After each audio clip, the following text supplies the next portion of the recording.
Praise the lord. హల్లెలూయా. మన ప్రభువును రక్షకుడైనటువంటి యేసుక్రీస్తు వారి యొక్క పరిశుద్ధమైన నామములో మీ అందరికీ శుభములు తెలియజేస్తూ ఉన్నాం. I greet you all in the matchless name of Jesus Christ of Nazareth. आप सबको यीशु मसीह के नाम पे शुभकामनाएं. మరి దేవుని యొక్క మహాకృపను బట్టి మరి యొక్క నూతన మాసం అనగా డిసెంబర్ నెలలో మనం ప్రవేశించాం. నవంబర్ అంతా కూడా దేవుడు మనల్ని కాపాడి మన అవసరాలు అక్కలు తీరుస్తూ మనకు ఆరోగ్యాన్ని ఇచ్చి మనల్ని ఆయన చిత్తానుసారంగా జీవింపజేసుకునేందుకు ఆయనకి ఎనలేని కృతజ్ఞతాస్తులు చెల్లిస్తూ ఉన్నాను. మరి ఈరోజు వాక్య భాగంలోనికి వెళదాం. మరి ఒక ప్రశ్నతో ఈ యొక్క వాక్య భాగంలోనికి వెళదాం. ఇప్పుడు ప్రపంచంలో ఎన్ని రకాల సంఘాలు ఉన్నాయి? ఎన్ని రకాల సంఘాలు ఉండుండొచ్చు ప్రపంచంలో? సో ఈ ప్రశ్నకు సమాధానం మన దగ్గర ఉండదు. అయితే బైబిల్ ప్రకారంగా చూస్తే ఎస్, అబ్సల్యూట్లీ పాస్టర్ గారు చెప్పారు. మరి 7 సంఘాలుగా మనం చూడొచ్చు. ప్రకటన గ్రంథంలో 7 సంఘాలకు 7 ఉత్తరాలు మరి యేసుక్రీస్తు ప్రభువు యోహాను గారి చేత వ్రాయించడం మనం చూస్తున్నాం. రైట్. అయితే ఈ రోజున డినామినేషన్ వైజ్గా చూస్తే ఇక వాళ్ళ ఆచార పద్ధతులను బట్టి చూసినా, వాళ్ళ కులాలని బట్టి మతాలని బట్టి కూడా సంఘాలు ఉన్నాయి. సో అవన్నీ కూడా కౌంట్లోకి రావు. జాగ్రత్తగా గమనించాలి.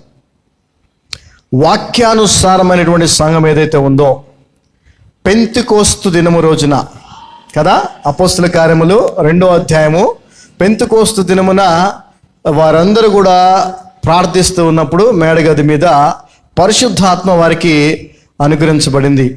అప్పుడు ప్రారంభమైంది మొదటి సంఘం. ఆ సంఘాన్ని పోలి ఆ సంఘమును అనుసరిస్తూ ఆ సంఘము వలె ఉన్నటువంటి సంఘమే క్రీస్తు సంఘం ఈ లోకంలో. గుర్తుపెట్టుకోండి. ఎన్నో సంఘాలు ఉండొచ్చు, ఎన్నో డినామినేషన్స్ ఉండొచ్చు, ఎన్నో పేర్లు పెట్టుకొని ఉండొచ్చు. కానీ ఆది అపోస్తుల ద్వారా ఆ పెంతెకోస్తు దినమున ప్రారంభించబడిన సంఘమే సంఘం. అయితే మరి యొక్క ప్రకటన గ్రంథంలో మరి 7 సంఘాలకు ఉత్తరాలు ప్రభువు రాయించడం మనం చూస్తూ ఉన్నాం. అయితే మొదటి 5 సంఘాల విషయంలో దేవుడు వారిలో ఉన్నటువంటి మంచిని చెప్తూ ఉన్నాడు. అదేవిధంగా వారిలో ఉన్నటువంటి లోటును కూడా, మీకు ఇది కొదువుగా ఉంది, ఇది కొదువుగా ఉందని చెప్తూ ఉన్నాడు. అయితే 6-7 సంఘాలు దగ్గరికి వచ్చేటప్పటికి స్పష్టంగా 6వ సంఘము మరి ఫిలడెల్ఫియాలో ఉన్నటువంటి సంఘము, 7వ సంఘము లవదోకియాలో ఉన్నటువంటి సంఘము. ఈ 2 సంఘాల దగ్గరికి వచ్చేటప్పటికి దేవుడు చాలా స్పష్టంగా ఆయన ఫిలడెల్ఫియా సంఘాన్ని నువ్వే నా సంఘం, లేదంటే ఇదే సంఘము అన్నట్టుగా ఆయన ఆ యొక్క సంఘాన్ని అభినందించడం మనం చూస్తున్నాం. ఏ తప్పు కూడా ఆ సంఘములో ఆయన ఎత్తి చూపించలేదు. 7వ సంఘముగా ఉన్నటువంటి లవదోకియా సంఘం విషయంలో అయితే అసలు ఏ ఒక్క మంచిని కూడా అందులో ఆయన చూపించలేదు. అంటే అంతా తప్పే చూపించాడు. అంటే అంతా తప్పుగానే జరుగుతుంది అని చూపించాడు. సో మనము ఈ రోజున ఈ లోకములో 2 రకాల సంఘాలు ఉన్నాయనే విషయాన్ని మనం గమనించాలి. మొదట 5 సంఘాలు ఏవైతే ప్రకటన గ్రంథంలో చెప్పబడినవో వాటి యొక్క సమయము అయిపోయినది అనే విషయాన్ని మనం గ్రహించాలి. ఒక 2 సంఘాలు మాత్రమే, అనగా 2 రకాల సంఘాలు మాత్రమే ఈ రోజున ప్రపంచంలో చలామణిలో ఉన్నాయనేటువంటి సత్యాన్ని మనం గ్రహించాలి ఈ ప్రకటన గ్రంథం ద్వారా. అయితే ఫిలడెల్ఫియా వంటి సంఘము, లేదంటే లవదోకియా వంటి సంఘం, అంటే పూర్తిగా ప్రభువు ఏర్పాటు చేసినటువంటి ఆది అపోస్తుల సంఘాన్ని పోలి ఉన్నటువంటి సంఘం. 2వది ఇక ఈ లోకరీతిగా ఇంకా చెప్పాలంటే 50-50 అనొచ్చు. ఏమండి? 50-50. సో ఈ యొక్క వ్యత్యాసాన్ని మనం ఈ రోజున తెలుసుకోగలగటం కూడా దేవుడు మనకి ఇస్తున్నటువంటి ధన్యత. హల్లెలూయా. ఎందుకనంటే అనేక సంఘాలు ఇప్పుడు మన మౌలాలీలోని హౌసింగ్ బోర్డ్ కాలనీలోనే ఒక 40-50 సంఘాలు ఉంటాయి. ఆ విధంగా చూస్తే మరి ఎన్ని సంఘాలు ఉన్నాయో ఆలోచించండి. కానీ వాక్యానుసారమైన సంఘం మీకు అందరికీ బాగా తెలుసు. ప్రకటన గ్రంథము అనేది ఇక ఆఖరి గ్రంథము, అందులోనే తీర్పు ఎలా ఉంటుందో కూడా చెప్పబడింది. అంటే ఇట్స్ ఆల్మోస్ట్ ఈ 7 సంఘాలకు ఆయన పత్రికను రాయించినప్పుడు ప్రభువు దగ్గర తీర్పు తీర్చుతున్నట్టుగానే ఆయన మాట్లాడినట్టుగా మనకు అర్థమవుద్ది. ఎందుకంటే ప్రకటన గ్రంథంలో చూస్తున్నటువంటి యేసుక్రీస్తు ప్రభువు గొర్రెపిల్ల కాదు, ఆయన యూదా గోత్రపు సింహం, తీర్పు తీర్చేటువంటి రాజు ఆయన. ప్రకటన గ్రంథం యేసుక్రీస్తు ప్రభువుని మనకి ఒక రాజుగా, యూదా గోత్రపు సింహముగా, సర్వాధికారిగా, తీర్పరిగా మనల్ని చూపిస్తుంది, జరగబోయే సంగతులను తెలియజేస్తుంది. అయితే ఈ 2 సంఘాల విషయంలో ఆయన చెప్పినటువంటి మాటలు, ఆయన ఆ 2 సంఘాలకి ఒక జడ్జిమెంటల్ స్టేట్మెంట్స్ ఇస్తున్నట్టుగా మనకు అర్థమవుతుంది. తీర్పుకు సంబంధించినటువంటి ఒక స్టేట్మెంట్స్ ఇస్తున్నట్టుగా మనకి అర్థమవుతుంది. కాబట్టి దీన్ని జాగ్రత్తగా విని మనం తెలుసుకునే ప్రయత్నం చేద్దాం. హల్లెలూయా. ఎటువంటి సంఘములో మనం ఉన్నామో, ఎటువంటి సంఘము ఎత్తబడుతుందో. ఇంకొక మాట కూడా చెప్పాలి. 2 రకాలని చెప్పాము. ఒకటి ఫిలదెల్ఫియాను పోలిన సంఘము, ఇంకొకటి లవొదికీయానికి పోలిన సంఘం. ఏది ఈ రోజున ప్రపంచంలో ఉన్నటువంటి ఎన్ని సంఘాలు ఉన్నా కానీ వాటిని 2గానే డివైడ్ చేయొచ్చు. నేను చెప్తుంటాను ఎప్పుడు కూడా, మానవ జాతి 2 రకాలు. అవునా? 2 రకాలు. ఆధ్యాత్మికంగా బైబిల్ ప్రకారం ఎవరు? ఒకటి యేసుప్రభుని నమ్మిన వాళ్ళు, 2 యేసుప్రభుని నమ్మని వాళ్ళు. లోకరీతిగా మానవ జాతి 2 రకాలు. ఏంటి? డబ్బున్నోడు, డబ్బు లేనోడు, అంతే. అవునా కాదు? ఇంకేమనుందా? ఏం లేదు. సో లోకరీతిగా చూస్తే 2 రకాలు మనుషులు, ఆధ్యాత్మికంగా చూస్తే 2 రకాలు, సంఘాలు చూస్తే కూడా 2 రకాలు. ఎంతమంది అన్న ఉన్నాయి, ఎన్ని సంఘాలు ఉన్నాయి, ఈ 2 రకాలే. సో ఆ యొక్క ఆ విషయాన్ని మనం గమనించి గ్రహించి, ఇంకొకటి చెప్పాల్సిన విషయం ఏంటంటే, ఎత్తబడే సంఘము, విడిచిపెట్టబడే సంఘం. జాగ్రత్త గమనించండి. ఎత్తబడే సంఘము, ఈ 2 సంఘాలు మనం ఇప్పుడు ధ్యానించిపోతుండగా మనకు అర్థమయ్యే విషయం ఏంటంటే, ఒక సంఘం ఎత్తబడుతుంది, ఒక సంఘము. సో ఈ రోజున ఎత్తబడే సంఘంలో మనం ఉన్నామా, విడిచిపెట్టబడే సంఘంలో ఉన్నామా అనేది కూడా మనం ఈ రోజున తెలుసుకోబోతూ ఉన్నాం. హల్లెలూయా. ప్రకటన గ్రంథము 3వ అధ్యాయము, revolution 3rd chapter from 7th verse, 7వ వచనం నుంచి చదువుకుందాం. And to the angel of the church in Philadelphia write, these things said that he that is holy, he that is true, he that hath the key of David, he that openeth and no man shutteth, and shutteth and no man openeth. చదవమా. ఫిలదెల్ఫియాలో ఉన్న సంఘపు దూతకు ఇలాగు వ్రాయుము, దావీదు తాళపు చెవి కలిగి ఎవడును వేయలేకుండా తీయువాడును ఎవడును తీయలేకుండా వేయువాడునైనా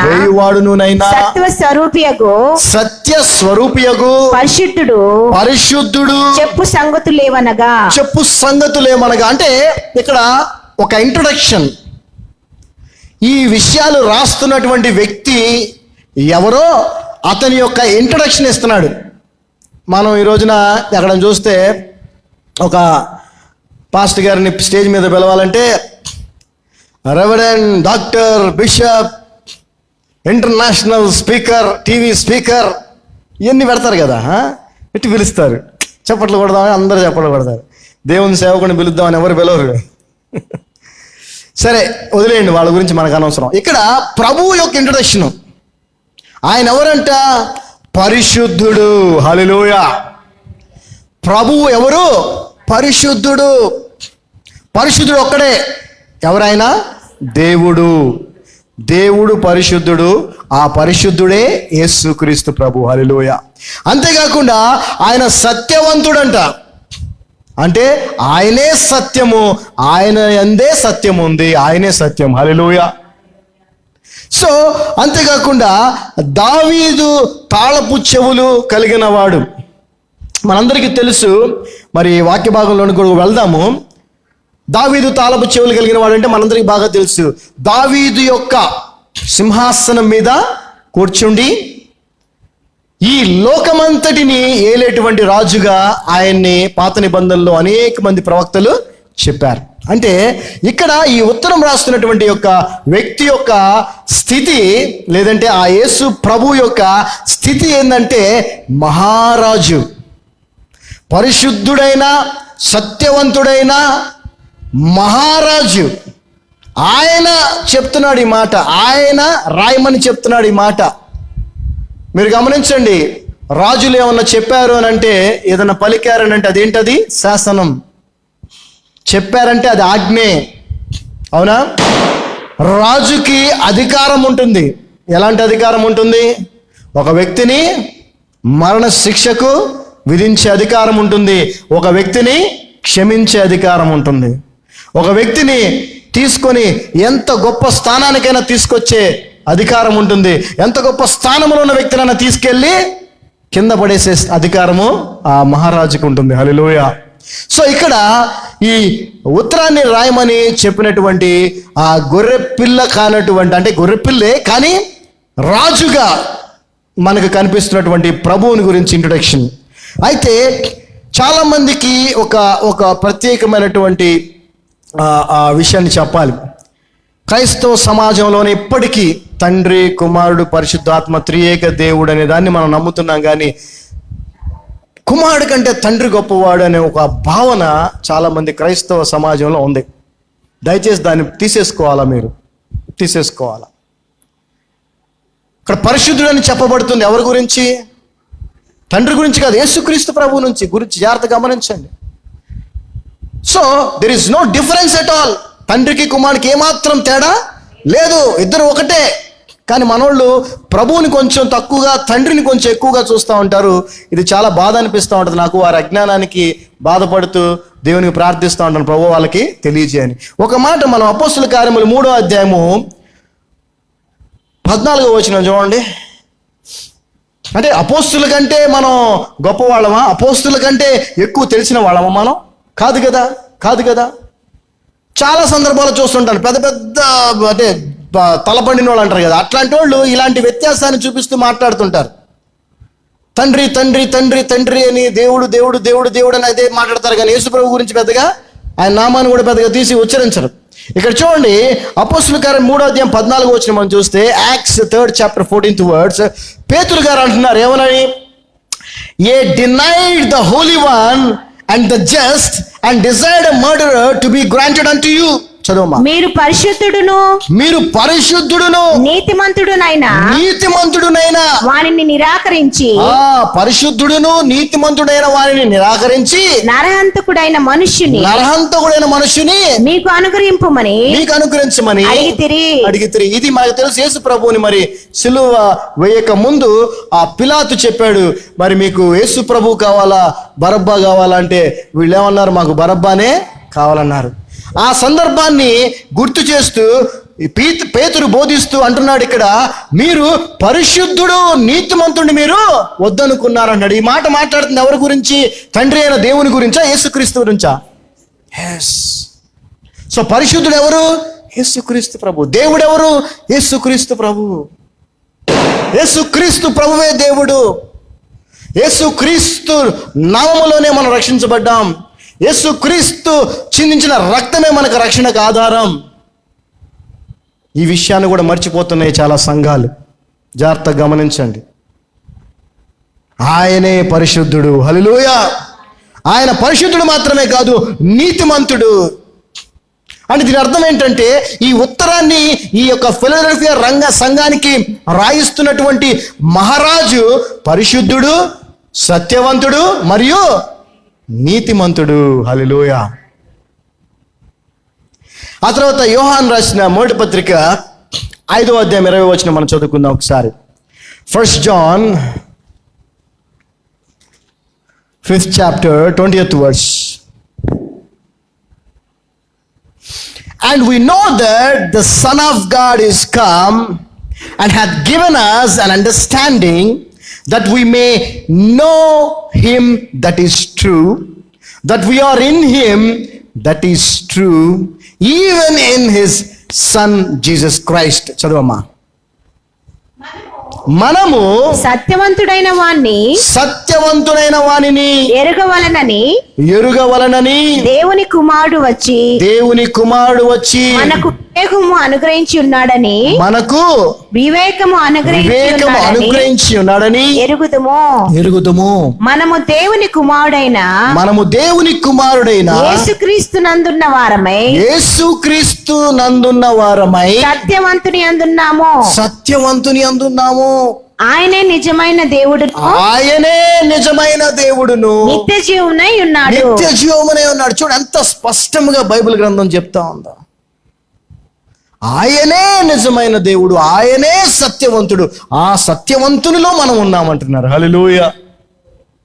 so దయచేసి అందరికీ, క్రైస్తవ సమాజం అందరికి కూడా ఒక విన్నపం ఏంటంటే, మీరు ఎట్టి పరిస్థితుల్లో తండ్రిని ఎక్కువగా చేసి యేసు ప్రభువుని సెకండ్ పొజిషన్లో పెట్టకండి. హల్లెలూయా. అది చాలా పెద్ద తప్పు, చాలా పెద్ద తప్పు.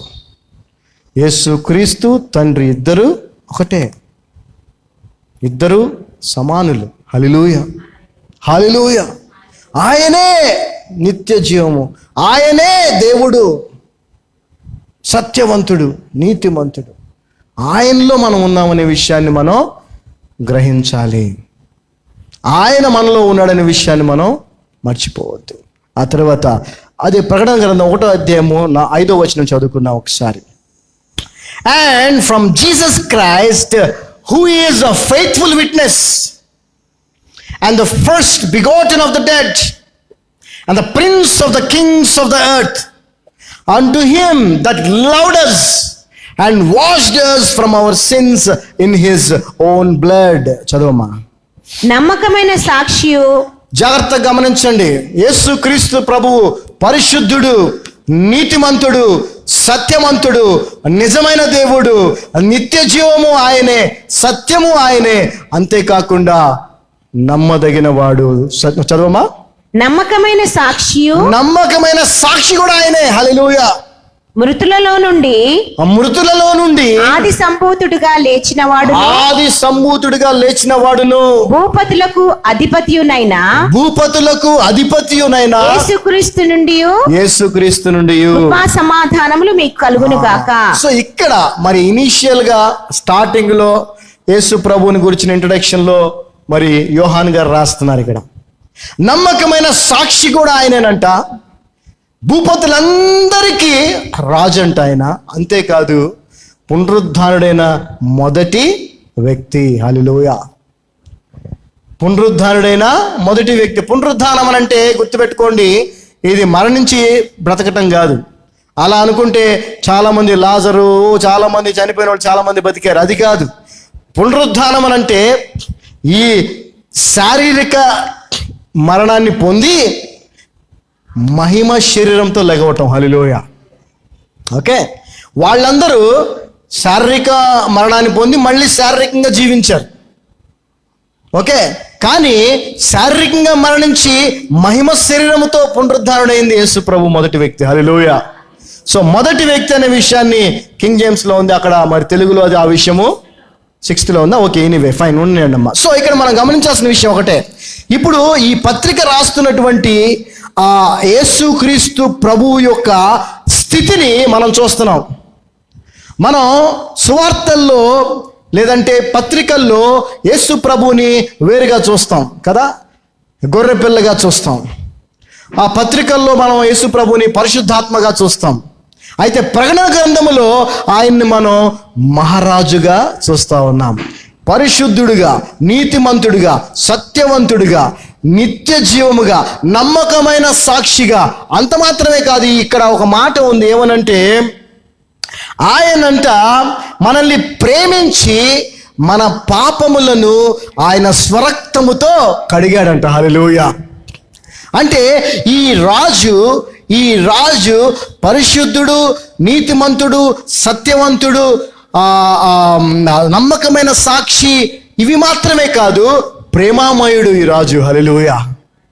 అంటే ఈయన తీర్పులో పరిశుద్ధత, నీతి, న్యాయము, సత్యము, నమ్మకమైన సాక్ష్యము, అంతేకాదు ప్రేమ కూడా ఉంది ఈయన తీర్పులో. గుర్తుపెట్టుకోండి, ఈయన తీర్పులో ప్రేమ కూడా ఉంది. ఆ ప్రేమతోనే మనల్ని ఈ రోజున పరిశుద్ధులుగా, నీతిమంతులుగా తీర్పు తీరుస్తూ ఉన్నాడు. హల్లెలూయా. మనం ఏమైనా చేసామనా, లేదంటే మనం పరిశుద్ధులమనా? కాదు, ఆయన ప్రేమతో మనల్ని ఆ తీర్పు తీరుస్తూ ఉన్నాడు. సో అటువంటి దేవుడు, అటువంటి రాజుగా ఉన్నటువంటి వ్యక్తి చెప్పుతున్న మాటలు ఇవి అని మరి యోహాను గారు రాస్తున్నారు. ఏ సంఘముని గురించి? ఫిలదెల్ఫియా సంఘముని గురించి. అంత మాత్రమే కాదు, మనం ఇంకొక మాటను కూడా చూద్దాం.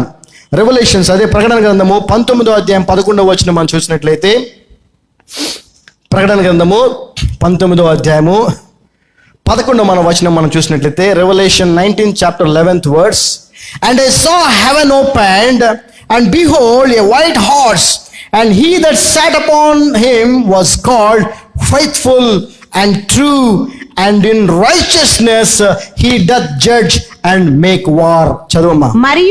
మరియు పరలోకము తెరవబడి ఉండుట చూచితిని. పరలోకము తెరవబడుట చూచితిని. అప్పుడు ఇదిగో తెల్లని గుర్రం ఒకటి కనబడెను. దాని మీద కూర్చుండి ఉన్నవాడు నమ్మకమైన వాడును సత్యవంతుడును అను నామము కలవాడు.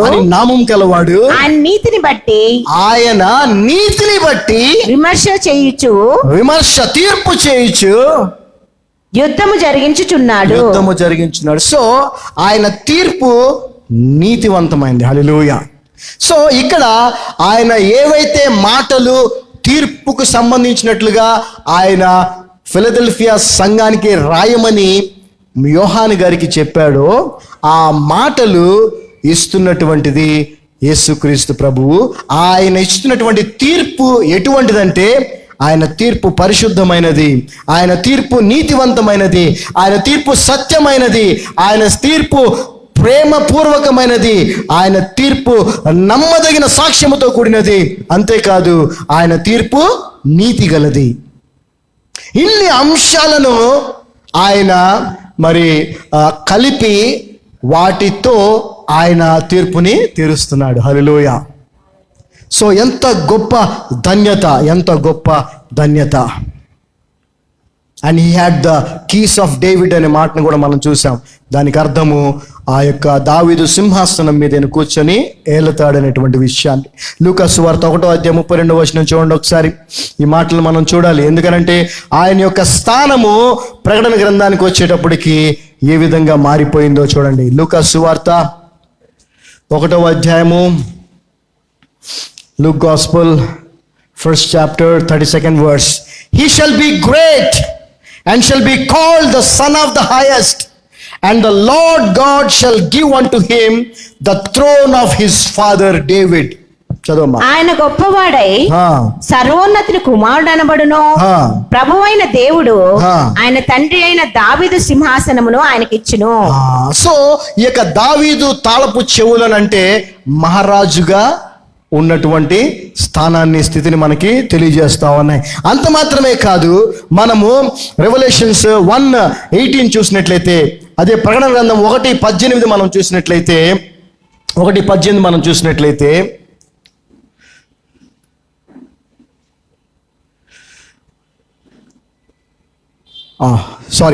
మత్తయి సువార్త 16వ అధ్యాయం 19వ వచనం మనం చూసినట్లయితే, మత్తయి సువార్త 16వ అధ్యాయము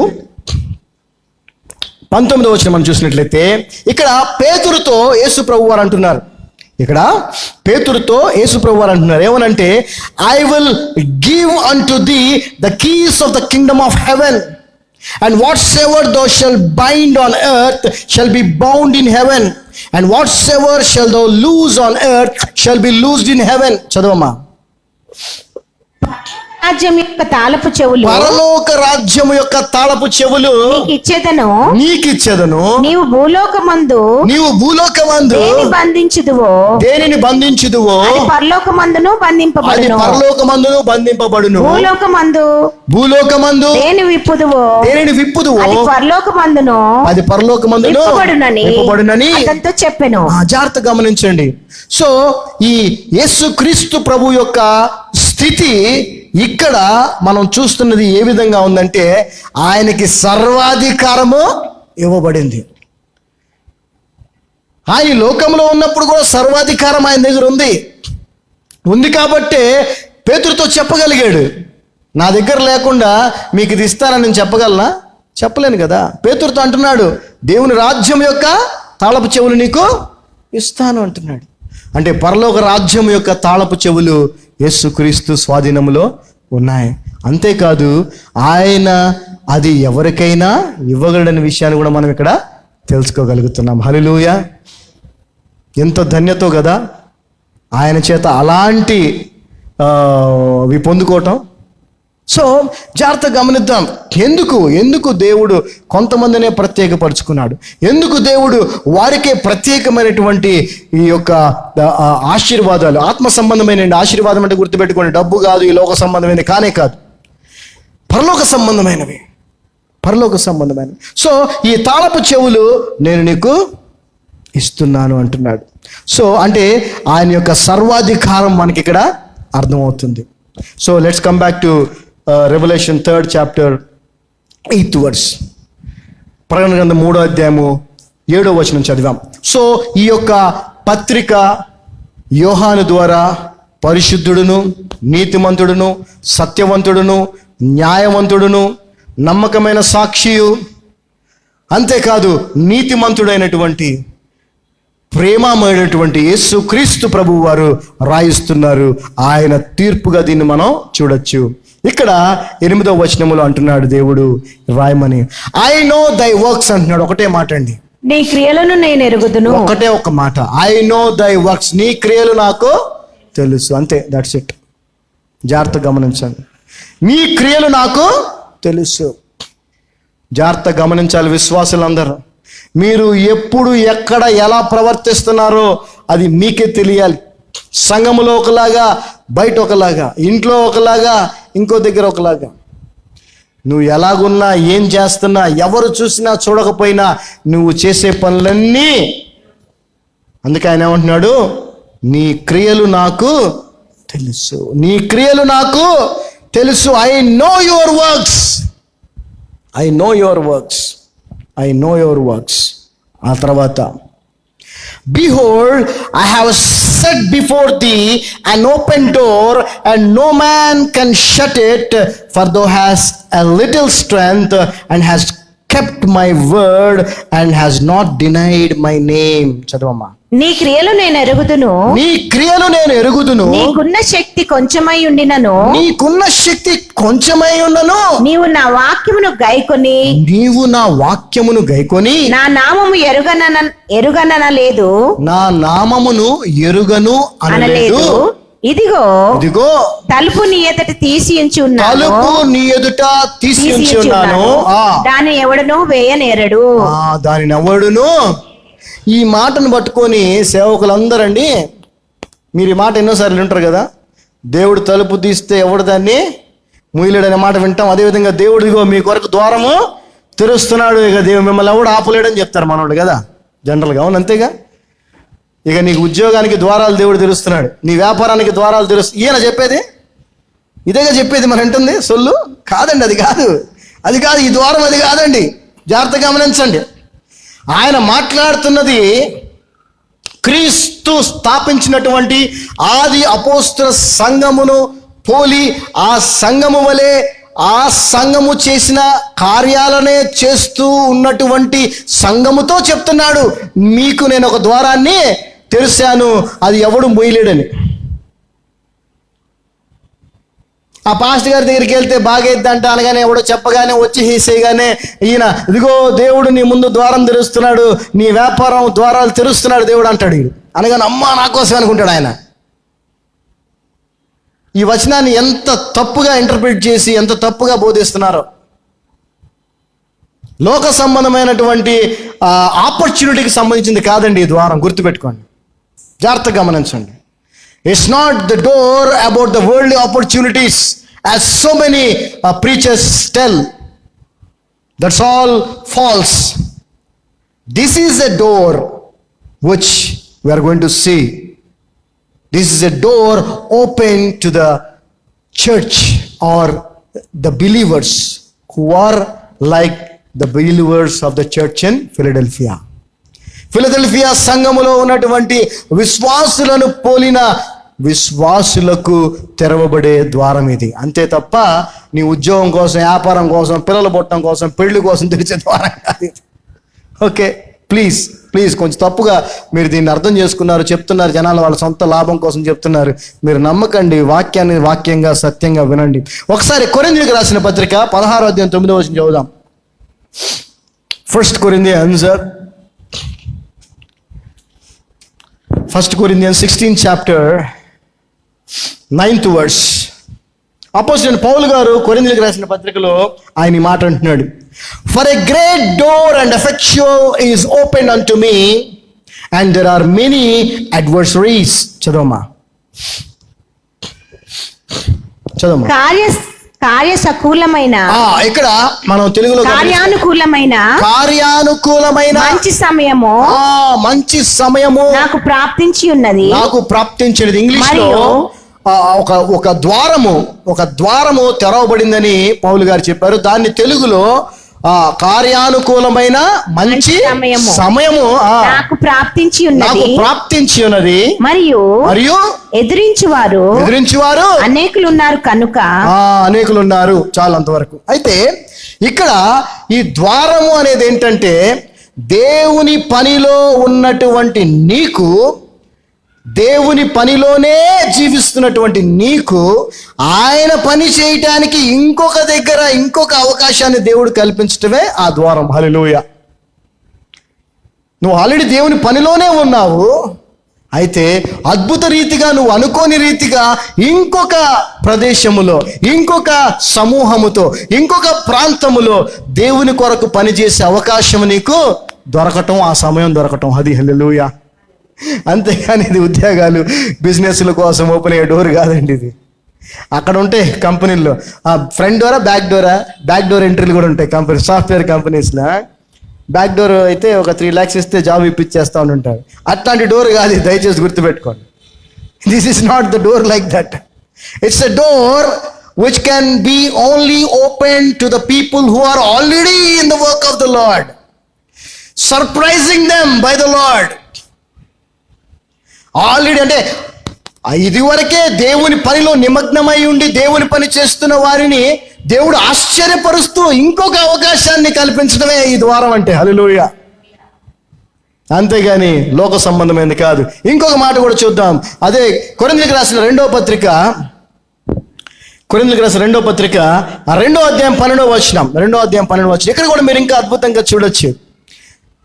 2 Corinthians 2nd chapter 12th verse. Furthermore, when I come to Troas to preach Christ's gospel, and a door was opened unto me of the Lord. చదవమ్మా. క్రీస్తు సువార్త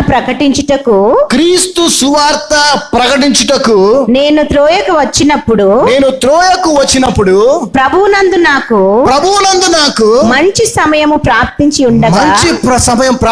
ఉండగా సహోదరుడైన తీతు నాకు కనబడినందున.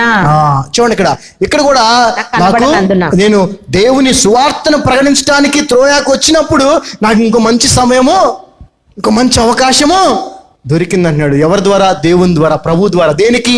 ఆ ప్రభు పని చేయటానికి. యూజువల్గా మనం ఎక్కడికైనా వెళ్తాం, ఎవరినో ఏదో మీటింగ్కి వెళ్తాం. మేము ఏదో మీటింగ్కి వెళ్ళినప్పుడు అక్కడ కొంతమంది కలిసినప్పుడు ఒకళ్ళు మనతో మాట్లాడుతూ మన నెంబర్ తీసుకున్న తర్వాత వాళ్ళ తర్వాత ఫోన్ చేసినప్పుడు వాళ్ళతో మాట్లాడితే వాళ్ళకున్న పరిస్థితులను వాళ్ళు మాకు చెప్పినప్పుడు మేము వాళ్ళకి వాక్యాన్ని బోధించడానికి కానీ, వాళ్ళు మమ్మల్ని పిలవటం కానీ జరిగినప్పుడు అది అద్భుతంగా అనిపిస్తుంది మాకు. అరే మేము ఆ ఫంక్షన్ కోసం వెళ్తే దేవుడు వాళ్ళ ద్వారా ఎవరినో కల్పించి అక్కడ నుంచి ఇంకో ప్రాంతం అక్కడికి వెళ్ళి దేవుని వాక్యాన్ని చెప్పించే అవకాశం కల్పించాడు అని. అది ఈ ద్వారం అది, అంతేగాని లోక సంబంధమైంది కాదు. దేవుని పనిని చేస్తున్న వారికి దేవుని పనిని ఇంకా చేయటానికి అనుకోని రీతిలో దేవుడు ఆ యొక్క సేవకుల్ని, ఆ యొక్క విశ్వాసుల్ని ఆశ్చర్యపరిచే విధంగా ఒక అవకాశాన్ని కల్పించడమే ఈ యొక్క ద్వారము. హల్లెలూయా. అంతేకాదు, కమ్ బ్యాక్ టు ప్రకటన గ్రంథం అక్కడ ఆయన అంటున్నాడు, for though has a little strength, మీకు శక్తి తక్కువగా ఉందంటున్నాడు. ఏమంటున్నాడండి అక్కడ ఆయన? మీకున్న శక్తి కొంచెమే. అంటే దాని అర్థం ఏంటి? శక్తి కొంచెమే అంటే ఫిలడెల్ఫియా సంఘములో ఉన్న వారికి యేసు క్రీస్తు చెప్పినట్టుగా ఆది అపోస్తుల సంఘము అప్పటికి మరి 60 సంవత్సరాలు 70 సంవత్సరాలు ఎన్ని సంవత్సరాలు అయిందో ఆ సంఘం ప్రారంభమై, అప్పటికి అదే పద్ధతుల్ని ఫాలో చేస్తున్నటువంటి ఆ సంఘానికి శక్తి తక్కువైందంటారా? శక్తి తక్కువైందంటారా? ఆది అపోస్తుల సంఘం ఎలాంటి సంఘం తెలుసు కదా, ఎంత శక్తివంతమని తెలుసు కదా. ఈ యొక్క భూమిని తలకిందులు చేశారు అపోస్తులు, అవునా?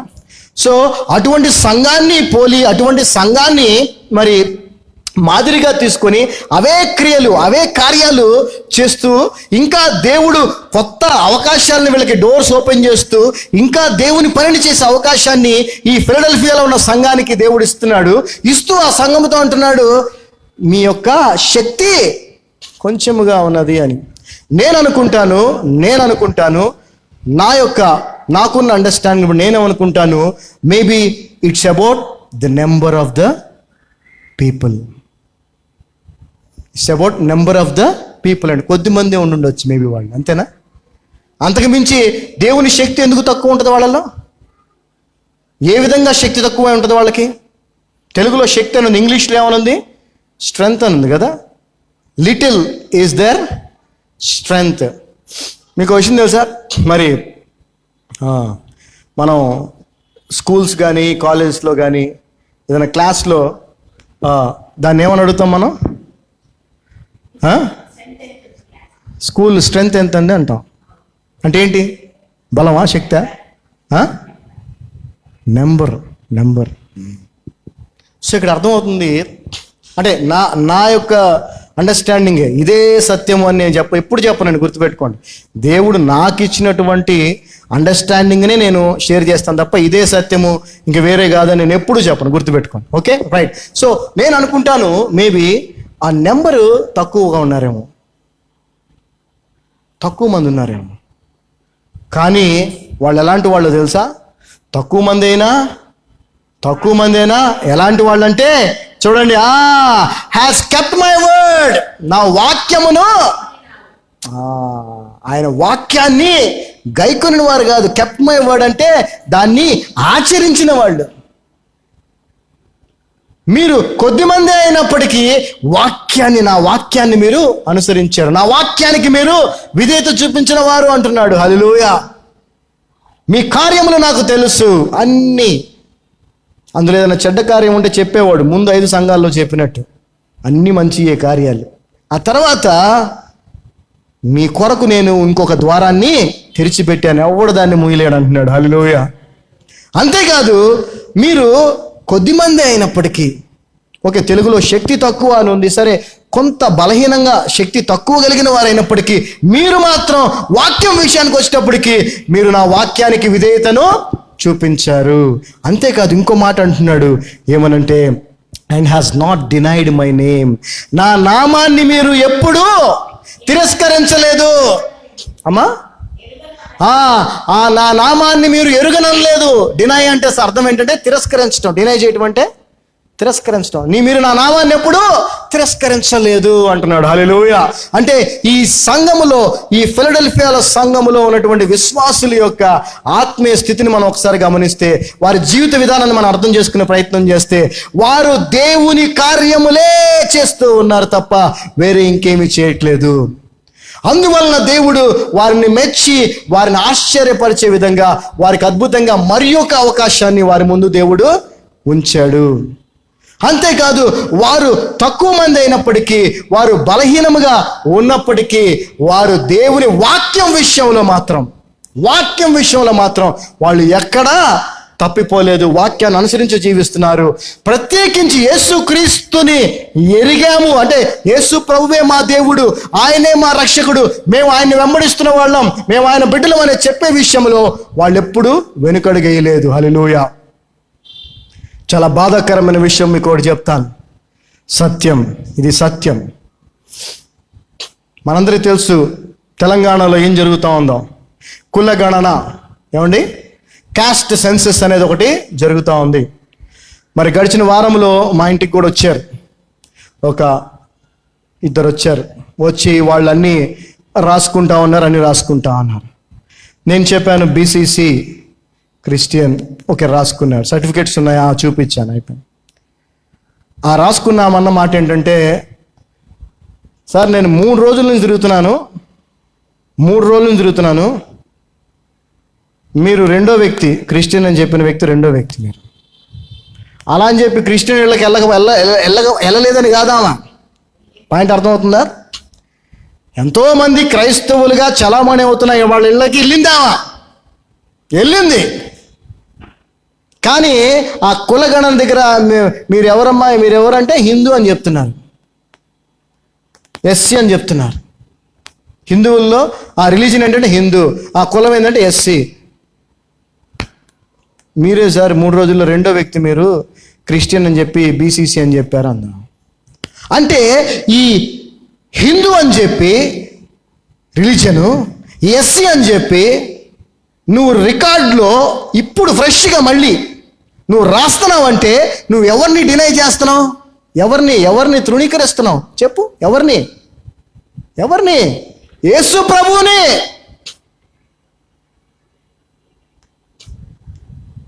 ఫిలదెల్ఫియా సంఘములో వాళ్ళు ఎవరు అలా చేయలే. ఈ రోజున ఇప్పుడు దేవుని సన్నిధిలో మనం ఉన్నాం. ఈ సమయానికి నాకు తెలిసి ఇండియా మొత్తంలో, హైదరాబాదులో, ఆంధ్ర, తెలంగాణలో అనేక చోట్ల సంఘాల్లో వేల కొలది, లక్షల కొలది మరి విశ్వాసులుగా కూర్చొని ఉండొచ్చు. వాళ్ళలో ఎంతమంది యేసు ప్రభు నామాన్ని తృణీకరించకుండా, yes I am the follower of the Lord Jesus Christ, నేను యేసుక్రీస్తుని వెంబడిస్తున్న వ్యక్తిని, నేను క్రిస్టియన్ అని చెప్పుతున్న వాళ్ళు ఎంతమంది ఉన్నారు? చెప్పండి, ఎంతమంది ఉంటారు సంఘంలో? ఒక్కొక్క సంఘాల్లో మీకు క్వశ్చన్ చెప్పనా? ఆ సంఘ కాపరే ఉండడు. చాలా సంఘాల్లో ఆ సంఘ కాపరే క్రైస్తవుడిగా ఉండడు.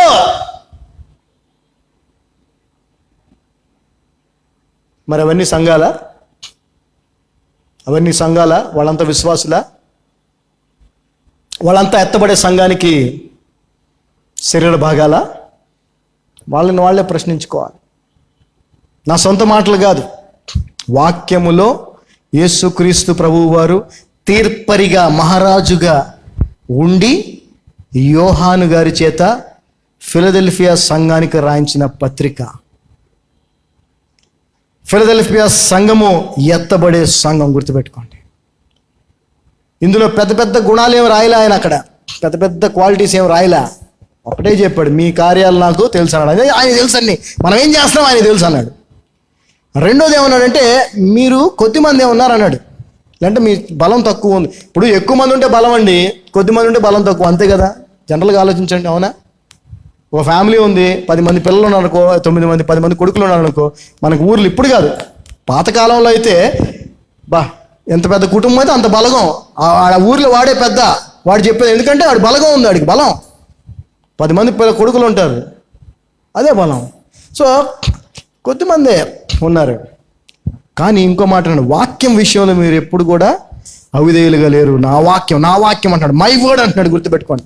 నా వాక్యాన్ని మీరు అంటే క్రీస్తు బోధ, అక్కడ జాగ్రత్త గమనించండి. నా వాక్యం అని అంటున్న వ్యక్తి ఎవరిక్కడ? యేసు క్రీస్తు ప్రభు. క్రీస్తు బోధ విషయంలో వారు ఖచ్చితంగా ఉన్నారు. అంతేకాదు, ఆయన నామాన్ని అంగీకరించే విషయంలో వాళ్ళు ఎప్పుడు కూడా తృణీకరించలేదు. I feel very pity about all these SC Christians or non converted Christians, వారిని వారు క్రైస్తవులుగా నమోదు చేసుకోనటువంటి క్రైస్తవులుగా అనుకుంటున్న వాడిని బట్టి నేను ఎంతో జాలి పడుతూ ఉన్నాను. మీరు ఎత్తబడరు, గుర్తుపెట్టుకోండి. It's a straight word from the lord. నేను చెప్తున్న మాట కాదు ఇది, మీరు ఎత్తబడే సంఘములో ఉండరు.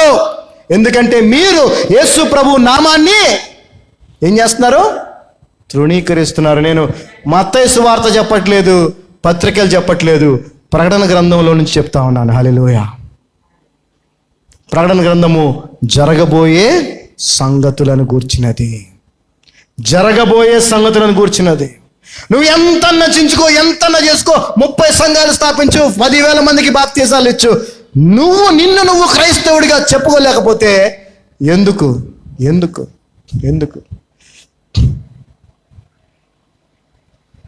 మళ్ళీ దీనికి ఒక పెద్ద పోరాటం. దళిత క్రైస్తవుల్ని ఎస్సీ హోదాలో చేర్చాలి అని, ఎస్సీ హోదా ఇవ్వాలి దళిత క్రైస్తవులకి. హోదా అంట. ఐ ఫీల్ పిటీ, అంతకంటే ఇంకేం చెప్పలేను. వదిలేద్దాం, వాళ్ళ విజ్ఞతకి కాదు, వాళ్ళ నిర్ణయానికి వదిలేద్దాం. నేను మొన్న ఒక స్టేట్మెంట్ అంటే చూస్తూ ఉంటాను, అందులో మన ఆయన పేరేంటి, బిల్లీ గ్రాహం గారిది ఒక ఒక ఒక ఒక చిన్న క్లిప్ చూశాను. ఆయన చెప్తున్నాడు, నరకము అనేదాన్ని, హెల్ అనేదాన్ని దేవుడు మనుషుల కోసం సృష్టించలేదు. నరకం అనేదాన్ని దేవుడు మానవుల కోసం సృష్టించలేదు. అది సాతానుడి కోసం, వాడి సమూహం కోసమే దేవుడు నరకాన్ని సృష్టించాడు. అయితే నరకానికి వెళ్ళాలనుకోవటం నీ చాయిస్ అన్నాడు ఆయన. హల్లెలూయా. నువ్వే నరకం కావాలని ఎన్నుకుంటున్నావు, యేసు ప్రభుని వద్దనుకొని. హల్లెలూయా. ఎంత గొప్ప మాట అండి. గట్టిగా చెప్పలు కొడదాం ఆ సేవకుని కొరకు. ఎంత గొప్ప సేవ చేశాడండి ఆయన. బాబా, దట్ ఈస్ ఫ్యాక్ట్. ఆయన బలవంతం చేసే దేవుడు కాదు. బలవంతం చేస్తాడా? చేయడు. బలవంతం చేసేవాడైతే మనకి ఆయన మనందరికీ స్వతంత్రాన్ని ఇచ్చాడు, చాయిస్ ఇచ్చాడు. నిన్ను ఎన్నుకోమంటున్నాడు. నీకు పరలోకం కావాలా, నరకం కావాలా, ఎన్నుకోమంటున్నాడు. దేవుడిచ్చిన సువర్ణ అవకాశం అనుకుంటాను నేనైతే, తెలంగాణకే కాదు భారత ప్రజలకి ఈ కులగణన అనేది. ఇప్పటికైనా ఈ అవకాశాన్ని సద్వినియోగపరుచుకొని, ఎస్ ఐఆమ్ క్రిస్టియన్, ఒకవేళ రాస్తే ఉద్యోగం పోద్దాం, పోనీ పరలోకం పోద్దురా పిచ్చోడా. ప్రమోషన్ వచ్చింది అనుకుంటున్నావా, నరకంలోకి పోతావరా. అర్థం కావట్లేదండి మన వాళ్ళకి, అర్థం కావట్లే. సాతాను చేత ఆ విధంగా వాళ్ళు బంధించబడ్డారు, బంధకంలో ఉన్నారు. Clutches, they are in the clutches of Satan. లోకానికి సంబంధించి చూసుకుంటున్నారు. ఈ యొక్క శరీరాన్ని విడిచిన తర్వాత నిత్య జీవం అనేది ఉంది, అది ప్రభువుతో లేదా నరకంలోనే విషయాన్ని మర్చిపోతున్నారు. సో ఈ యొక్క సంఘం యొక్క ప్రత్యేకతలు మనం గమనిస్తే, అన్ని దేవునికి నచ్చిన దేవుని కార్యాలే వాళ్ళు చేశారు. ఇంకా అటువంటి కార్యాలు చేయడానికి దేవుడు వారి ముందు ద్వారము తెరిచి ఉంచాడు. వారు బలహీనులైనా, కొద్దిగా ఉన్నా, వాళ్ళు దేవుని బోధ విషయంలో ఎక్కడ వాళ్ళు చెదిరిపోలేదు, తగ్గలేదు. ఖచ్చితంగా క్రీస్తు బోధన అనుసరించారు. ప్రత్యేకించి ఆయన నామాన్ని అంగీకరించే విషయంలో ఆయన నామాన్ని ఎన్నడూ తృణీకరించలేదు. ఈ రోజున ఈ సమయంలో ఎన్ని డినామినేషనల్ చర్చెస్లో ఎంతమంది ప్రభువుని తృణీకరించి అక్కడ క్రైస్తవులాగా వెధవ వేషాలు వేస్తూ ఉండుంటారో మీకు తెలుసు. ముసుగులు వేసుకొని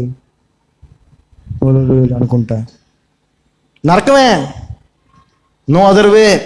will go to hell. Be careful. 9వ వచనం చూడండి ప్రభు ఏమంటున్నాడు. 9వ వచనం చూడండి ప్రభు ఏమంటున్నాడు. Behold, I will make them of the synagogue of Satan, which say they are Jews and are not, but do lie. Behold, I will make them to come and worship before thy feet, and to know what I have loved thee. Chadoma. యూదులు కాకయే తాము యూదులమని అబద్ధమాడు సాతాను సమాజపు వారిని రప్పించెదను. చూడండి, ఇక్కడ synagogue of Satan అంటున్నాడు వాళ్ళని. నిజంగా క్రైస్తవులు కాదు వాళ్ళంతా. నిజంగా క్రైస్తవులు అండి. క్రైస్తవులు అంటే ఎవరండి? యేసు ప్రభువుని రక్షకుడిగా అంగీకరించాలి. అందరి ముందు ఏం చేయాలా? ఒప్పుకోలేదా? మీరు అందరి ముందు నన్ను ఒప్పుకుంటే నా తండ్రి ముందు నేను మిమ్మల్ని, మీరు ఒప్పుకోకపోతే. సో ఇప్పుడు మీరు ఆలోచించుకోండి, ఎన్ని ఫెలోషిప్స్లో ఎంతమంది యేసు ప్రభువుని దేవుడిగా అంగీకరించినప్పటికీ ఆయనే మా రక్షకుడని అందరి ముందు ఒప్పుకోనటువంటి స్థితిలో ఉన్న వాళ్ళటువంటి ఫెలోషిప్స్ని దేవుడు ఏమంటున్నాడు కదా, సినగాగ్ ఆఫ్ సాటన్ అంటున్నాడు. సైతాను సమాజ మందిరాలు అని అర్థం. చదవమ్మా. వారు వచ్చి నీ పాదముల ఎదుట పడి నమస్కారం చేసి, ఇదిగో నేను నిన్ను ప్రేమింతినని తెలుసుకున్నట్లు చేసేదను. ఎంత గొప్ప ఆధిక్యతనిస్తున్నాడు తెలుసా ఈ ఫిలదెల్ఫియా సంఘానికి దేవుడు.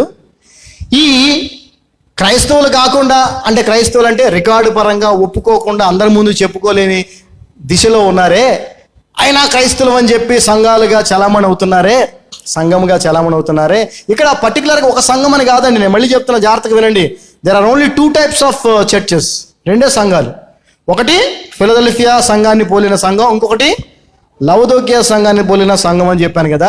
సో ఫిలదెల్ఫియాకి పోలిన సంఘము అంటే క్రీస్తు బోధన అనుసరిస్తూ, క్రీస్తు పనులే చేస్తూ, కొద్దివారైనా బలహీనులైనా ఎక్కడ తప్పిపోకుండా దేవుని నామం, యేసు క్రీస్తు నామాన్ని ఒప్పుకునేవారు అనమాట, అందరి ముందు ఒప్పుకునేవారు.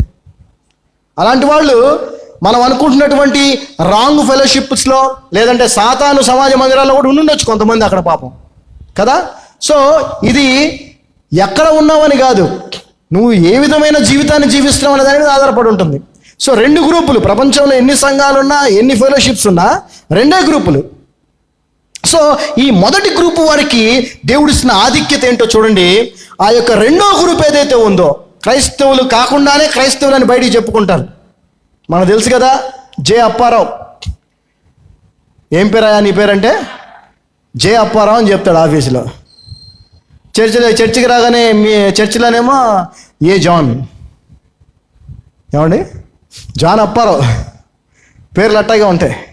ఒక ఏమంటారు, ఒక సోషల్ నేము, ఒక క్రిస్టియన్ నేమ్. ఎందుకంటే తెలివి అనమాట. జాన్ పుల్లారావు. ఏం పేరు సార్ మీ పేరు అంటే ఆఫీస్లో జే పుల్లారావు అండి. పుల్లారావు హిందువేలే అనుకుంటాడు, ఎందుకంటే ఎస్సీ ఉంటుంది కదా ఆడ, హిందూ మనోడేలని. చర్చికి రాగానే హే జాన్ హౌ ఆర్ యు అని పక్కనోడు పలకరిస్తాడు, ఎందుకంటే అక్కడ పి జాన్, పుల్లారావు లేదు, పి జాన్. ఎంత తెలివి మీరు పేరు చూడండి, దేవుడిని మోసం చేద్దాం అనుకుంటున్నారు. మారండి రా బాబు, మారండి. అలాంటి వాళ్ళ పరిస్థితి ఏమవుద్దంట, అలాంటి వాళ్ళు ఫిలదెల్ఫియా సంఘము యొక్క పాదాల దగ్గరికి వస్తారంట. జాగ్రత్తగా గమనించండి. నేను మిమ్మల్ని ఎంతగా ప్రేమించానో వాళ్ళు అప్పుడు తెలుసుకుంటారు, నీ పాదాల దగ్గరికి వస్తారు అని అంటున్నాడు దేవుడు ఫిలదెల్ఫియా సంఘంతో. హల్లెలూయా. అంటే నిజమైన క్రీస్తు సంఘానికి ఎంత ఆధిక్యత ఉందో చూడండి. అంటే అక్కడ ఏదో విశ్వాసుల పాదాల దగ్గరికి రావటం కాదు అక్కడ ఉద్దేశం. ఎవరి పాదాల దగ్గరికి వస్తున్నప్పుడు? యేసుక్రీస్తు పాదాల దగ్గరికే. ఎందుకంటే ఫిలదెల్ఫియా లాంటి సంఘం ఏదైతే ఉందో ఆ సంఘము క్రీస్తు సంఘము, ఆ సంఘానికి శిరస్సు యేసుక్రీస్తు, ఆ సంఘము శిరస్సు అయినటువంటి యేసుక్రీస్తు యొక్క శరీరం. హల్లెలూయా. సో ఆ సంఘం పాదాల దగ్గరికి వచ్చారంటే వాళ్ళు ఎక్కడికి వచ్చినట్టు? యేసుక్రీస్తు. దయచేసి గుర్తుపెట్టుకోండి, అటువంటి పరిస్థితుల్లో ఉన్నటువంటి విశ్వాసులారా, క్రైస్తవులు కాకుండా రికార్డు పరంగా సొసైటీలో మరి పబ్లిక్గా చెప్పుకోకుండా మళ్ళీ చర్చిల్లో మాత్రం క్రైస్తవులు అని చెప్పి ఈ క్రిస్మస్ మొదలైందుకే వేషాలు ఉంటాయి, వీళ్ళు మామూలుగా ఉండవు వేషాలు. ఈ వేషాలు వేయటం వల్ల మీకేం ఉపయోగం లేదు. ఆయన నామాన్ని తృణీకరించిన వారిగా మీరు ఉన్నట్లయితేనే మీరు ఎత్తబడే సంఘంలో ఉంటారు, లేకపోతే ఉండరు. ఆ తర్వాత చూడండి, 9వ వచనం అయిపోయిందా? చదవమ్మా ఒక్కసారి. 9వ యూదులు కాకయే తాము యూదులమని అబద్ధమాడు సాతాను సమాజపు వారిని సో దయచేసి జాగ్రత్త గమనించండి. అలా చేసే వారిని దేవుడు సాతాను సమాజము అంటున్నాడు. మరి అది ఎవరో వాళ్ళే పరీక్షించుకోండి. వాక్యం ద్వారా దేవుడు చెప్తున్నాడు, మాట్లాడుతున్నాడు. మిమ్మల్ని మీరు మార్చుకునే ప్రయత్నం చేయండి. 10వ వచనం 10th verse. Because thou hast kept the word of my patience, I also will keep thee from the hour of temptation, which shall come upon all the world to try them that dwell upon the earth. Hallelujah. ఎంత గొప్ప ధన్యత చూడండి. ఈ వచనాన్ని బట్టి మనకు అర్థమవుతా ఉంది, ఈ ఫిలదెల్ఫియా లాంటి సంఘమే ఎత్తబడుతుంది అని. చదవమ్మా. నీవు నా ఓర్పు విషయమైన వాక్యమును గైకొంటివి గనుక. వాక్యమును గైకొంటివి అంటే ఎంతో ఓర్పుతో ఉంది ఈ సంఘము. ఎన్ని శ్రమలు వచ్చినా, ఎన్ని ఇబ్బందులు వచ్చినా, ఎన్ని కష్టాలు వచ్చినా ఈ సంఘము ఎంతో ఓర్పు కలిగి ఉంది. నువ్వు నా కొరకు ఎంతో ఓర్పు కలిగి ఉన్నావు కాబట్టి, ఓర్పుకి సంబంధించినటువంటి జీవితాన్ని జీవించావు కాబట్టి గనుక భూనివాసులను శోధించుటకు లోకమంతటి మీదికి రాబోవు శోధన కాలములో అంటే మహాశ్రమల దినాలు ఉన్నాయి చూసారా. ఆ కాలములో నేను నిన్ను కాపాడెదను. ఆమేన్. హల్లెలూయా. ఎలా కాపాడుతాడో తెలుసు కదా మనకి. ఆ యొక్క గ్రేట్ ట్రిబులేషన్, మహాశ్రమలు రాకముందే ఈ సంఘం ఏమవుద్దండి, మధ్యాకాశానికి ఎత్తపడుతుంది. Hallelujah. What a great promise, what a great promise. Yohanu సువార్త 14వ వచనంలో మనం చూసినట్లయితే, నేను వెళ్ళి మీ కొరకు స్థలం సిద్ధపరుస్తాను, మరలా వచ్చి నేను ఉండుతున్నా మిమ్మల్ని, నువ్వు నాతో కూడా ఉండలాగా మిమ్మల్ని తీసుకొని వెళ్తానని చెప్పాడు ప్రభువు ఈ లోకంలో ఉన్నప్పుడు. కానీ పరలోకానికి వెళ్ళిపోయి తండ్రి కుడి పార్శ్వమున కూర్చున్నటువంటి రాజు స్థానంలో, తీర్పరి స్థానంలో ఉండి చెప్తున్నటువంటి మాట ఏంటంటే, మిమ్ములను ఆ శ్రమలు అనుభవించకుండా నేను తప్పిస్తాను. హల్లెలూయా. అంటే దానికి ముందే నిజమైన క్రీస్తు సంఘము, ఫిలదెల్ఫియాను పోలిన సంఘము ఎత్తబడుతుంది. హల్లెలూయా. మరి ఆ ఎత్తబడే సంఘములో నువ్వు నేను ఉండాలా లేదా? ఆ సంఘానికి ఉన్న గుణాలని జాగ్రత్తగా గమనించండి. దేవుని కార్యాలు మాత్రమే చేసే సంఘము, దేవుని వాక్యము అంటే ఇంకా చెప్పండి, క్రీస్తు బోధన, మై వర్డ్ అన్నాడు, నా వాక్యం అన్నాడు. క్రీస్తు బోధను ఖచ్చితంగా అనుసరించే సంఘము, బలహీనమైన తక్కువ మంది అయినా ఆయన నామాన్ని ఎన్నడూ తృణీకరించినటువంటి సంఘము, అంతేకాకుండా ఎంతో ఓర్పు కలిగినటువంటి సంఘము. ఆ సంఘాన్ని, ఆ సంఘమైన మిమ్ములను నేను ఈ లోకం మీదకి రాబోయేటువంటి ఆ మహాశ్రమ నుంచి నేను తప్పిస్తాను. I will lift you up, I will lift you up అంటున్నాడు దేవుడు. హల్లెలూయా. మరి ఎవరైతే ఆ విధంగా లేరో వారు ఎత్తబడరు అని ఖచ్చితంగా తెలుసుకోవాలి. ఖచ్చితంగా. పేతురు రాసిన రెండవ పత్రిక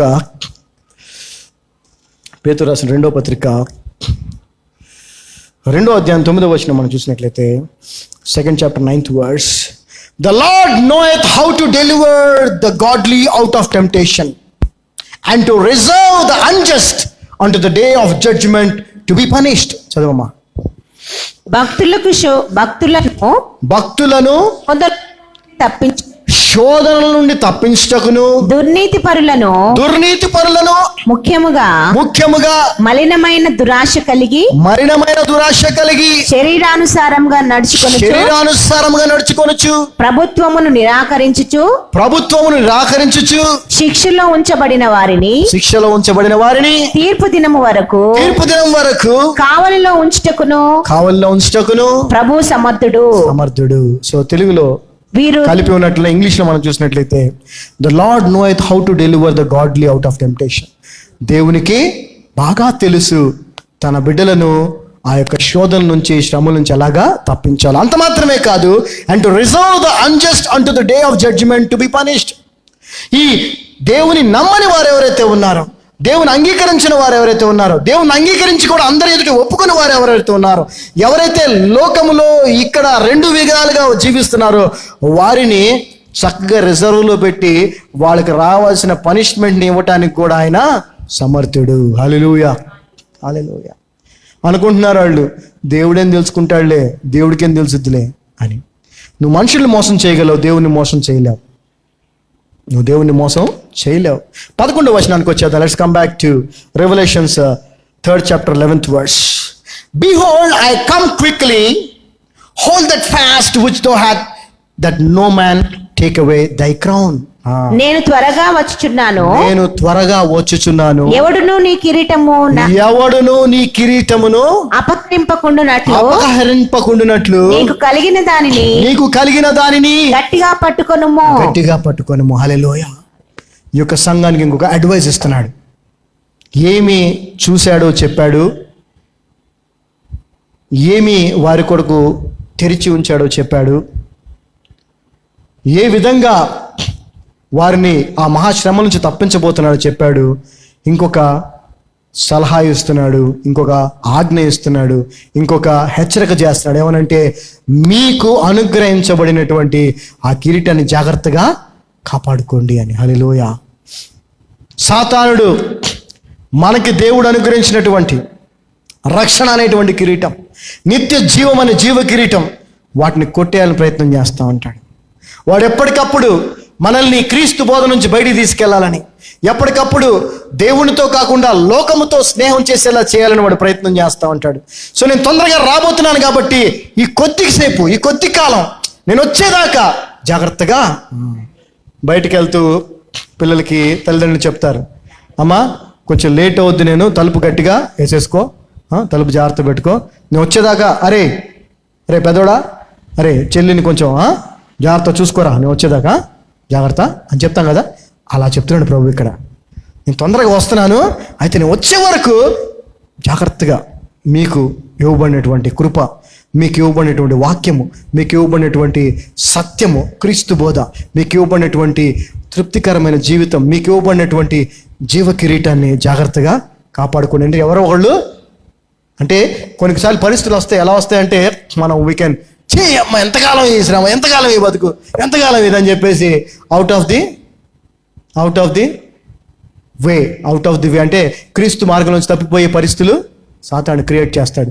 మీరు ఇప్పుడు దాకా ఓపికగా ఉన్నారు, చాలా ఓపికగా ఉన్నారు, అయితే ఇంకొద్ది కాలం మీరు జాగ్రత్తగా కాపాడుకుని అంటాడు. హల్లెలూయా, హల్లెలూయా, ఆమేన్. దేవుడు త్వరగా రాబోతున్నాడు. ఫిలిప్పీయులకు రాసిన పత్రిక 2వ అధ్యాయం 12-13 వచనాలు చూసినట్లయితే, Philippians 2nd chapter 12th and 13th verses.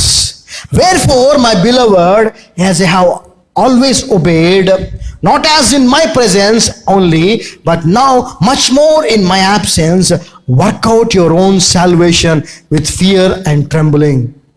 For it is God which worketh you both to will and to do his good pleasure. చదవమ్మా. కాగా నా ప్రియులారా, మీరు ఎల్లప్పుడూ విధేయులై ఉన్న ప్రకారము నా ఎదుట ఉన్నప్పుడు మాత్రమే కాక మరి ఎక్కువగా నేను మీతో లేని ఈ కాలమందును మహిమతోను వణుకుతోను మీ సొంత రక్షణను కొనసాగించుకొనుడి. కాపాడుకోండి, జాగ్రత్త. మీకు ఇవ్వబడినటువంటి రక్షణ జాగ్రత్తగా చూసుకుని. అక్కడ పౌలు గారు కూడా అక్కడ ఫిలిప్పీయులకు హెచ్చరిస్తూ ఉన్నాడు. ఎందుకనగా మీరు ఇచ్చేయించుటకును కార్యసిద్ధి కలుగ చేసుకొనుటకును తన దయా సంకల్పము నెరవేరుటకై మీలో కార్యసిద్ధి కలుగ చేయువాడు దేవుడే. హల్లెలూయా. సో ఎత్తబడే సంఘము ఫిలదెల్ఫియా సంఘము, ఎత్తబడే సంఘము ఫిలదెల్ఫియా సంఘము, ఆ సంఘమును పోలినటువంటి సంఘము, ఆ సంఘమే ఎత్తబడుతుంది. మనందరికి కూడా దేవుడు రక్షణని ఇచ్చాడు, జీవ కిరీటాన్ని ఇచ్చాడు, రక్షణ కిరీటాన్ని ఇచ్చాడు, రక్షణ అనుభవాన్ని ఇచ్చాడు. సొంత రక్షణ మనం జాగ్రత్తగా, ఇట్స్ అన్ ఇండివిజువల్ థింగ్. నేను ఎప్పుడు చెప్తా ఉంటాను, నీ విశ్వాసం, నీ క్రియలు, నీ ఆత్మీయ జీవితం నీ పక్కనోడికి ఏమాత్రము ట్రాన్స్ఫర్ అవ్వవు. షేర్ చేసుకోవడానికి కుదరదు. అయ్యా నాకు 90 మార్కులు వచ్చినాయి కదా, 50 పాస్ కదా, మా ఆవిడికి 35 వచ్చినాయి, ఓ 15 అందులో కలిపి నన్ను 75 చేయలే మార్కులు అంటాను, కుదరదు. నీదే ఆమెదే. ఎవరి మార్కులు వాళ్ళే, ఎవరి విశ్వాస జీవితం వారిదే, ఎవరి సొంత రక్షణను వారి జాగ్రత్తగా కాపాడుకోవాలి. అలా కాపాడుకుంటూ 12వ వచనం చూసినట్లయితే 12th verse, Revelation 3rd chapter 10th verse.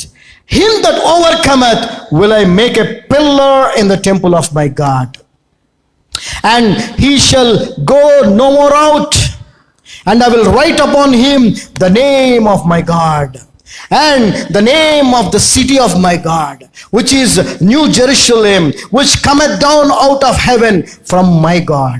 And I will write upon him my new name. చదవమ్మా. జయించు వానిని, జయించు అంటే ఎవరైతే ఈ ఫిలదెల్ఫియా సంఘము వంటి సంఘముగా, విశ్వాసులుగా, క్రీస్తు శరీరముగా చెప్పబడిన విషయాలు, ఇంతకుముందు చెప్పుకున్న విషయాలు ఆ విధంగా జీవిస్తారో అటువంటి వారు జయించిన వారిగా ఉంటారు.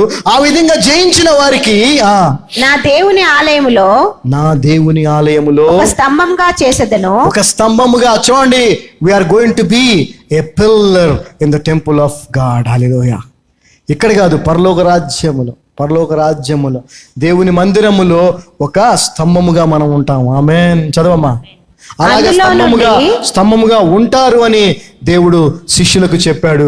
స్తంభముగా ఉన్నారు అని ఆ శిష్యుల గురించి పౌలు గారు కూడా సంపాదించారు. ఆ వచనాల్లోకి వెళ్ళాలంటే సమయం సరిపోదు. చదవండి. జయించు వానిని ఆలయంలో ఒక స్తంభంగా చేసేదను. చూడండి ఎట్లాంటి ఆధిక్యత, దేవుని ఆలయంలో స్తంభముగా ఉండే ఆధిక్యత. అందులో నుండి వాడు ఇక మీదట ఎన్నటికి వెలుపలికి పోడు. ఈ స్తంభాలు ఎక్కడి నుంచి పోతాయండి? ఈ పిల్లర్లు ఇక్కడ నుంచి పోతాయి అడిగాను. ఈ చైర్లు పోతాయేమో. ఏమండి, మనం వెళ్తాం, ఈ టేబుల్స్ ఇవన్నీ పోతాయి, పిల్లర్లు పోతాయా? ఈ కట్టడం ఉన్నంత వరకు ఆ పిల్లర్లు అలాగే అలా ఉంటామంట మనం దేవుని మందిరములో. హల్లెలూయా. చదవమ్మా. మరియు నా దేవుని పేరును పరలోకంలో నా దేవుని యొద్ద నుండి దిగి వచ్చుచున్న నూతనమైన. చూడండి, మనకి అనుగ్రహించబడే ధన్యత ఏంటంటే దేవుని నామము మనకి అనుగ్రహించబడుతుంది. దేవుని నూతన యెరూషలేము యొక్క నామము కూడా మనకి అనుగ్రహించబడుతుంది. ఇంకా పరలోకంలో నా దేవుని యొద్ద నుండి దిగి వచ్చుచున్న నూతనమైన యెరూషలేమును నా దేవుని పట్టణపు పేరును నా క్రొత్త పేరును వాని మీద వ్రాసేదను. హల్లెలూయా. దీనికోసం కదా మనం బతకాల్సిందే, దీనికోసం కదా మనం ఈ లోకంలో జీవించాల్సిందే. ఎవడని చెప్తున్నాడండి ఇట్లాంటి విషయాలు? ఎవడు చెప్పడండి. ఇదిరా మనకు కావాల్సింది, ఇదిరా మన దీనికోసం మనం ప్రాకులాడాల్సింది. ఆ స్థానానికి వెళ్ళటానికి మనం జీవించాల్సింది ఈ రోజున ఈ లోకంలో అని ఎవడు చెప్పట్లా. చెప్తుండొచ్చు, కొద్దిమంది చెప్తుండొచ్చు, చాలా తక్కువ మంది. ఎక్కడ చూసినా దేవుడు నీకు అది ఇస్తాడు, ఇది ఇస్తాడు, అది ఇస్తాడు, ద్వారం తెరుస్తాడు, బాగా తెలిసిపెట్టాడు, వెళ్ళిపోవాలని. Be careful. ఇది కేవలము ఎత్తబడే సంఘము యొక్క ధన్యత, అందరికీ కాదు. ఫిలదెల్ఫియా సంఘములా ఉన్నటువంటి వారికే ఈ ధన్యత. I wanted to share about the church of the Laodicea, but సమయం సరిపోదు. కంపారిటివ్గా చెప్పాలనుకున్నాను, కానీ సమయము సరిపోవట్లేదు. సో లవదోకియా సంఘాన్ని మనం తర్వాత ధ్యానిద్దాం. అయితే లవదోకియా సంఘాన్ని మనం చూస్తే, లవదోకియా సంఘం విషయంలో కూడా ప్రభు ఒకటే మాట అంటాడు. ఏమనంటే, నీ క్రియలు నాకు తెలుసు అంటాడు. 15వ వచనం చూస్తే, నీ క్రియలు నాకు తెలుసు, అంతేకాదు నువ్వు వెచ్చగా లేవు, చల్లగా లేవు, నులివెచ్చగా ఉన్నావు, నేను నిన్ను ఉమ్మేస్తాను. ఆ తర్వాత కూడా మీరు చూస్తే వాళ్ళకంతా కూడా భయంకరమైనటువంటి ఏమంటారు, వారి యొక్క దౌర్భాగ్య స్థితిని చెప్తాడు దేవుడు. తర్వాత దీన్ని మనం ధ్యానిద్దాం. ఓకే. సో మనము ఫిలదెల్ఫియా సంఘం వలె ఉన్నట్లయితే ఎత్తబడే సంఘంలో మనం కూడా ఉంటాం. ఆమేన్. మనకు కావాల్సింది అదే, ఇంకేం అవసరం లేదు. హల్లెలూయా. దేవుని స్తోత్రం. అందరు లేచి నిలబడితే ప్రార్థన చేసుకుందాం. దేవుని స్తోత్రం. దేవుడు తెలియజేసినటువంటి అద్భుతమైనటువంటి మాటలను బట్టి దేవునికి వందనాలు. మరి దయతో మీరందరూ కూడా ఈ విషయాల్ని మీరు విన్నప్పుడు, లేదా లైవ్లో చాలామంది చూస్తున్నారు, మీరు చూసినప్పుడు తర్వాత కూడా చూస్తున్నారు, యూట్యూబ్లో కూడా మీరు చూసిన తర్వాత దయచేసి మీ వాళ్ళందరికీ కూడా తెలియజేయండి. ఇదేదో జనాలు ఏదో మనకు తెలుసు. ఒక మీటింగ్లో ఒక సేవకుడు, ఆ మీటింగ్లో నేను పాట రిలీజ్ చేశాను. ఒకసారి మీరు అందరు యూట్యూబ్ ఓపెన్ చేయండి, పెద్ద జనం, ఫుల్ జనం, మీరు చూసుండొచ్చు. పాలింబానిల్ అని అతను నాతో పాటు అమెరికాలో మేము కలిసి ఉన్నాం 2 రోజులు ఒక రూమ్లో. సరే, ఎనీవే, సో అతను అంటున్నాడు, అందరూ ఒకసారి యూట్యూబ్ ఓపెన్ చేయండి, ఒకసారి పాలింబానిల్కి వెళ్ళండి, అక్కడ లైక్ ఉంటుంది, లైక్ కొట్టండి, అందరు ఫోన్లు తీసి మా ఏదో సభలో సబ్స్క్రైబ్ కొట్టండి అని చెప్తున్నాడు బాబు. దానికోసం చెప్తున్న మాటలు కాదు ఇవి, నేను చెప్తున్నాను. దయచేసి ఫేస్బుక్లో కానీ యూట్యూబ్లో కానీ విన్నవారు దయచేసి ఇంకొందరికి దాన్ని షేర్ చేయండి. ఎందుకంటే ఇది సత్యం. ఇది లైకుల కోసమో లేదంటే ర్యాంక్ దేనికోసమో కాదు, ఇది సత్యం అందరి దగ్గరికి వెళ్ళాలి. ప్రార్థన చేసుకున్నాం. తండ్రి, మీ యొక్క అపారమైన కృపను బట్టి వందనాలు. మీ కృప చేత మీ ప్రణాళిక చొప్పున మమ్మలను ప్రేమించి దీవించి ఆశీర్వదించి మరి యొక్క పునరుద్ధాన దినమున అయా గడిచిన నవంబర్ మాసం అంతా కాపాడి మరి డిసెంబర్ మాసంలో ప్రవేశపెట్టారు. మరి ప్రపంచం అంతా కూడా నాయన మరి నీ పుట్టుకను గురించి ప్రతి సంవత్సరం సంబరాలు చేసుకుంటూనే ఉంది. కానీ మీరు రాకడ దగ్గర అవుతున్న విషయాన్ని మర్చిపోయి సిద్ధపాటు లేకుండా ఉంటుంది. మరి ఏ గడిలో నువ్వు వస్తావు మాకు తెలియదని కూడా నువ్వు చెప్పావు నాయన. మీరు తినుచు తాగుచు ఉన్నప్పుడు నువ్వు వస్తావు అన్నావు ప్రభువా. ఈ సంబరాల్లో మునిగి నీ రాకడని నిర్లక్ష్యం చేస్తే అధోగతి మాకు ఉండకుండా కాపాడు నాయన. ఈరోజు వాక్యం ద్వారా మాట్లాడావు. ఫిలదెల్ఫియా సంఘము యొక్క కృప మాకు కూడా అనుగ్రహించు. మేము కూడా అటువంటి సంఘముగా ఉండటానికి, మేము కూడా ఆ విధంగా జీవించడానికి, అందులో మీరు చెప్పినటువంటి ధన్యతలో మేము కూడా పాలిభాగస్తులు అవటానికి మీ కృపను మాకు అనుగ్రహించమని, ఏ యోగ్యత అర్హత లేని మమ్ములను మీరు మీ యొక్క సత్యముతో తృప్తిపరిచినందుకు వందనం తెలియజేస్తూ యేసునామమున ప్రార్థిస్తున్నాం తండ్రి. ఆమెన్. ప్రైజ్ ది లార్డ్ అండి. God blessed us. We are all blessed అండి. మనం చాలా ఆశీర్వదించబడిన వాళ్ళం అండి. హల్లెలూయా. I'm so happy.